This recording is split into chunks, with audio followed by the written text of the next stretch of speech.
గౌతమే స్నానాన కడదేరుదామన్నా మొనసి చెన్నీళ్లలో మునుగలేను.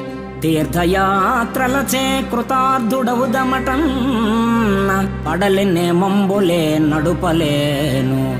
దాన ధర్మముల సద్గతిని చెందుదమన్న ఘనముగా నా యొద్ద ధనము లేదు. తపమాచరించి సార్థకము నందుదమన్న నిమిషమైన మనసు నిలుపలేను.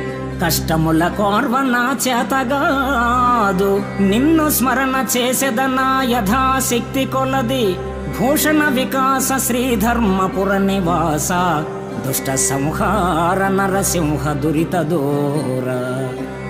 ఓ తాపస మందార, గౌతమ మహర్షి తపో సంకల్ప సంజాతయై గౌతమీ నదిగా పిలువబడే గోదావరి